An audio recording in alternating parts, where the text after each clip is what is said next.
Hey, you're watching Big Lou Barbecue and other things I want to do. I'm Big Lou, and this is what I've got going on for you. Hey, look over there. I got my Old Smokey fired up. That's inexpensive American-made grill made right there in Houston, Texas. Greatest grill of the Gulf South. I got a lot of grills, and that's my favorite. It's like, what, 80 bucks at Walmart or something? I love it. Absolutely love it. Anyway, been a while since I cooked on it, maybe a month or two. I miss it, man. I miss it. I'm gonna be cooking some Pollo al orégano on my Old Smokey grill. And I usually make Pollo al orégano in the kitchen, where you kind of like braise it and then you fry the chicken with Mexican oregano. I've recently found out that that is probably Oaxacan style Pollo al orégano. All right, and but if you don't know what that means chicken with oregano, but you're using Mexican oregano. All right, now Mexican oregano is different than the Mediterranean oreganos. You know, they've got Italian oregano, Greek oregano, and they got something called majoram, which is basically Turkish oregano. They're all in the same family. Mexican oregano is a plant that's more native to the Americas. It's different, but it's got a similar flavor to oregano, so we call it Mexican oregano. All right, and so pollo al orégano is a chicken with oregano, and I found out the kind that I usually cook in my kitchen is probably Oaxacan style, and I've never been to Oaxaca. I've been to Cuernavaca, but I've never been to Oaxaca. I've been to Mexico City and Acapulco, but I've never been to Cuernavaca.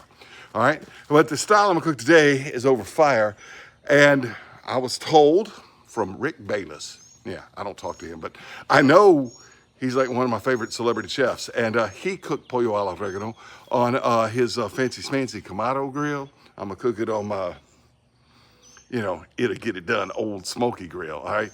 And he said it was Yucatan style. It's got that, it's got a sauce that's similar to mojo sauce because it's got, must have that bitter or sour orange, sometimes called bitter orange, sour oranges that you can get in the tropics. They're hard to find around here. So a lot of people in the U.S. manufacture it with orange juice and a little bit of lime juice, right? And then it's got this stuff in it, and we're gonna grill it. I've already got the chicken spatchcock. Let's go, let's get this done. Now, I've got the grill just about heated up and ready to get this chicken on, so we're gonna make the sauce.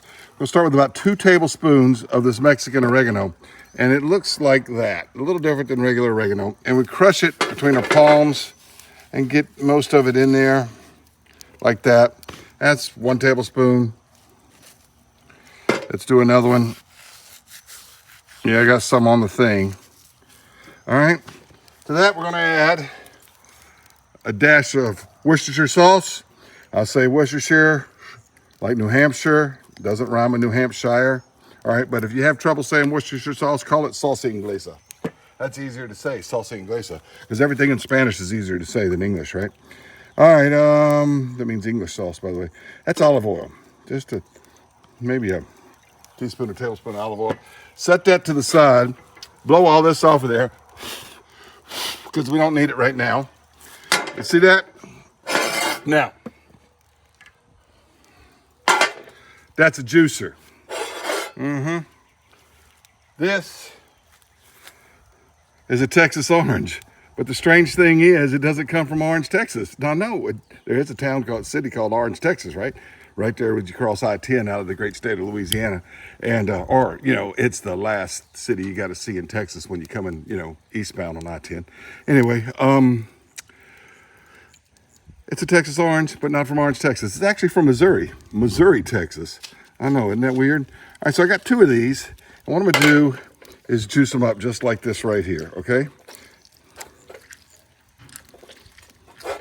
Just juice them all up. So anyway, I'm gonna go ahead and get the other 2 juiced and be right back with you. Okay, so I've juiced up 2 oranges and now I've got a lime, all right? I don't know where the lime comes from, probably from Florida. I'm gonna use half the lime.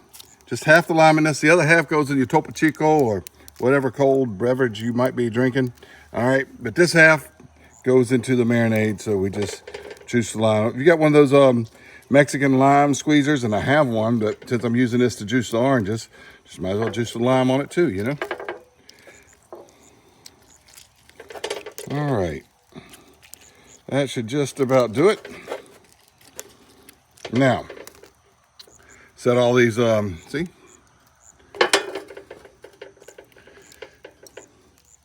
Got oranges. All right, now, pull this over here. Try to pour it into there without getting the seeds. And if I do get the seeds, Nah, I'm not going to eat the seeds anyway, but I'm not doing a very good job of keeping the seeds out. I could use a strainer, but I don't have one. Not going to eat the seeds anyway. All right, so take this and stir it all up. So we got the Worcestershire sauce. Did I put the salt in there? I don't think I put salt in there. I know I put the Worcestershire sauce in the olive oil. I didn't put salt. We're going to put a little bit of salt. All right, that's good. I don't need a lot of salt because I salted the chicken already. All right, let's start show you the chicken. This morning I spatchcocked this chicken. And when I spatchcock, I take the breastbone out, so mine's a little floppier than those that just break the breastbone. But I usually keep the wing tips on and tuck the wing tips behind here. This chicken came without wing tips, so I guess the company thought the chicken weighed too much and they were going to use the wing tips to make chicken broth with, commercial chicken broth with or something. I would have used the wing tips for my chicken stock, but I did take the backbone and the breastbone and make chicken stock with it. I did put salt on this to kind of dry brine it just a little bit, and I don't know what that bug is right there, but it's summertime and a bug just flew in. Get out of there. Sorry about that. All right. What I'm going to do is take some of this, and you know what? I'm going to go ahead and pour it back in here because I want to wash this when it touches the raw chicken. So I'm going to pour some back in there to put on the chicken.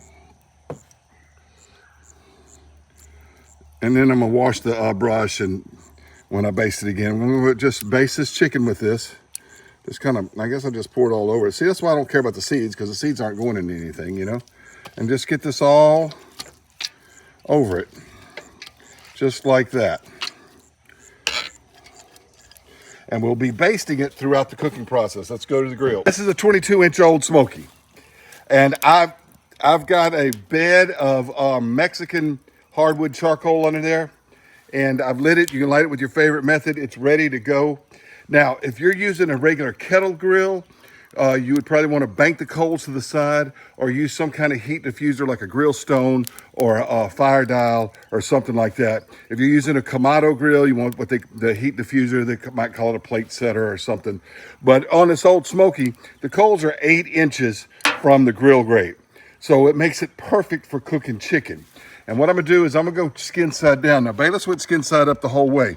I'm gonna go skin side down first for about 15 minutes. Skin side down, just like that. And I'm gonna take this right here.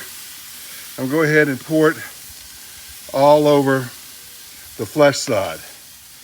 And we're gonna cover it up and let her go. Keep these wide open.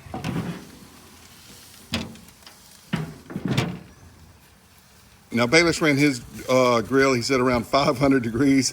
I certainly don't want this one to be that hot, but we're going around 425 right now. So we're gonna keep it just about like that. All right, been about 15 minutes, time to flip the bird. I know you thought this was a family show, but we're about to flip this bird right now. Come on off of there, come on.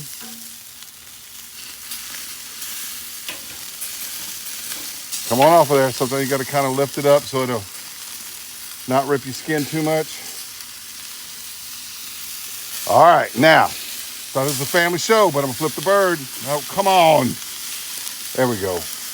Here we go, right like this. Boom.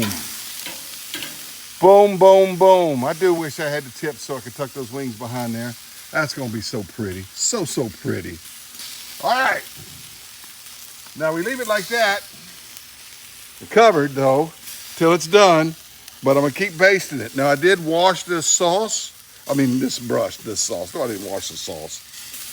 This time I want a lot of that oregano that's in this juice sauce to get there. Wherever that skin was broken, I wanted to get into the meat. All right. And I want to get a lot of it on there. And I'll baste this about every 15 minutes. And I'm expecting this to take, he said half an hour, but I expect this to take an hour. Could take 90 minutes. I don't expect it to quite take 90 minutes.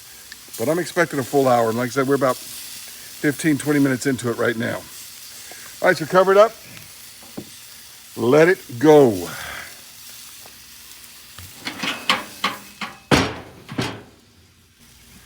All right, I just took off the lid, set it to the side. Time to do another basting. I guess this is the third baste overall because the first time we basted it was right before we cooked it.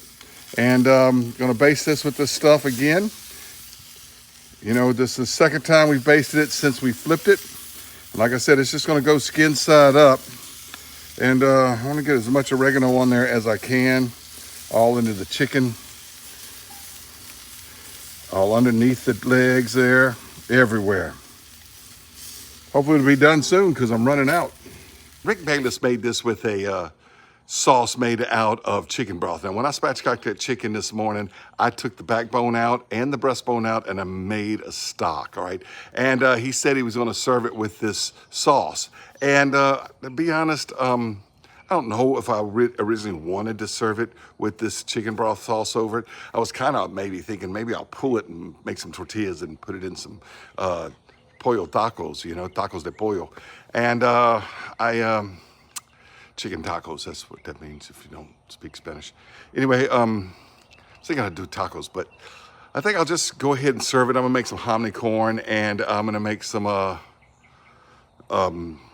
got a green salad, some tomatoes and some cucumbers and some radishes and stuff. So I think I'm just gonna serve it with a garden salad and some hominy corn and just cut it up and eat it like chicken. So let's see what happens, but I'm gonna go ahead and make this sauce. Well, Bayless said to serve this with a seasoned chicken broth. I'm using chicken stock. This is an old, not really that old, but it's a inexpensive enameled cast iron. So I use this on the grill. It's already beat up and stuff, but the inside's still pretty good. And this is that chicken stock that I made with the backbone from that very same chicken. It's a cup and a half of it. I made about 2 pints. I got the other in there. I may make a chicken soup or something with that tomorrow. Maybe some chilaquiles or something like that. So dump that in there. He said to add some beer. This is a malty beer. And so we're gonna add a little bit of beer, about a tablespoon. All right, Mexican oregano. Not gonna crush this. I don't remember if he crushed it in the video or not, but I don't think that he did. I'm gonna go ahead and just open it up like that. Yeah, I'm gonna put a lot in there. How about that? What the heck is that? There's a stem in that Mexican oregano. Can you believe that? Get rid of that. All right, black pepper. It said copious amounts of black pepper. So I'm gonna start and spinning this and I'm gonna get that grinded. Actually, it's about a tablespoon of black pepper, I think is what the recipe calls for. It's in his, on his website and linked in the video that I'm a link that inspired me to do this. Except I wanted to do it on Old Smokey and show you I could, so, you know. Anyway, I'm gonna keep grinding some pepper in there because I want more pepper. All right, and the only other season for this flavored chicken stock is a little bit of salt. Now, it's already salt in the stock, and remember I brined the chicken with dry brined the chicken, so I'm not adding a lot of salt. All right, I had to move the chicken over a bit so I'd have room to set this down. Gonna let that simmer just like that, reduce down a little bit. And you know what, let's baste that chicken again and let it continue to cook. All right, this will probably be my last basting. It's getting a little dark out here. And I just checked the temperature and we're about in the 150s in the breast, 153, 155. I need to go to 165. And we're at 162, 168 in the thigh meat. So we're looking for about 180 in the thigh meat. So anyway, I'm gonna make this the last thing. And I do go ahead and cook my chicken all the way. Some people pull it off before the 165 in the breast and let it carry over cook. But I'm gonna go, I've been basting this quite a bit and I expect it to be quite moist. So I'm not worried about overdoing it. But I'm gonna go ahead and you know, just get the rest of this on there, and that's gonna be the last baste of this pollo al orégano. Like I said, the seeds don't need to be there. They can just come on off real easy, like that, and brush some of that oregano around. All right, so now I'm gonna cover it up, and next time I look at it, I'll check the temperature, and if it's done, we'll pull it off. All right, my sauce is reduced down, night has fallen. Yeah. We're done. It's 163. It's going to carry over cook. 164. We're good. Good. Yep, we're good. All right, I'm going to go ahead and pull it off. Take it inside and make some hominy corn while this rests.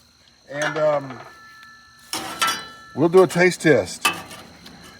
Bayless didn't do a taste test on his show. He said his only took half an hour. This Old Smokey took longer than that, but I guarantee you it's done. Isn't that beautiful? Woo! All right, I poured that sauce off into a little bowl there to spoon over the chicken when we serve it. And Bayless didn't show him serving his, and he said it only took half an hour, but he didn't cut into it on his show. Mine took more than that, about 90 minutes really, on that Old Smokey. And, but it's beautiful, and it's done. And let's take a look at what it looks like here. I'm gonna go ahead and just look in there. That's kind of juicy right there. Ooh, yes. All right, and put the legs off. Just pull off like that. Oh yeah. Oh yeah. That's done. All right.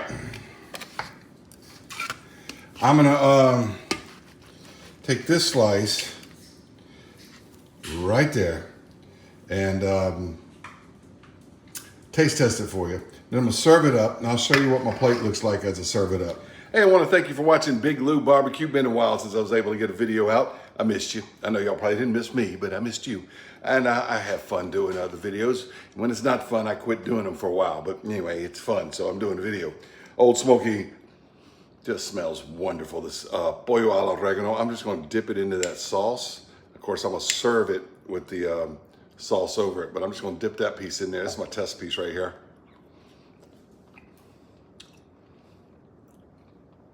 Oh my goodness. Oh my goodness. I'll do that again. That's really good. And that Mexican oregano just got such a great flavor to it. And that homemade bitter orange sauce, because it didn't have bitter oranges with Texas orange and lime juice. Fantastic. Really moist. Great chicken. Then I'll show you a picture of my plate served up, and I'm going to tell you what my kids think about it too, so I will be back. All right, well, my kids have ravished through all the pretty slices I had of white meat, but that's good because they said they really like this. There's a nice slice of white meat, and here is a chicken leg. And I'm going to go ahead and put it, there's my plate. I got the hominy, got a salad, got the chicken. I'm going to go ahead and take this sauce that we made, spoon it over that white meat like that, and spoon it over the chicken leg, just like that. All right, that's gonna be so good. All right, reports from the offspring. The girl likes it, says the sauce is kind of strong. The boy really likes it. I tell you what, I like it too. I like pollo al oregano, Hockin style done in the skillet. I like this on the grill. First time I've done it on the grill. Anyway, check out the one that inspired me. Y'all have seen Rick Bayless before. He's kind of famous. And it did a good job with that Old Smokey grill. Thanks for watching Big Lou Barbecue.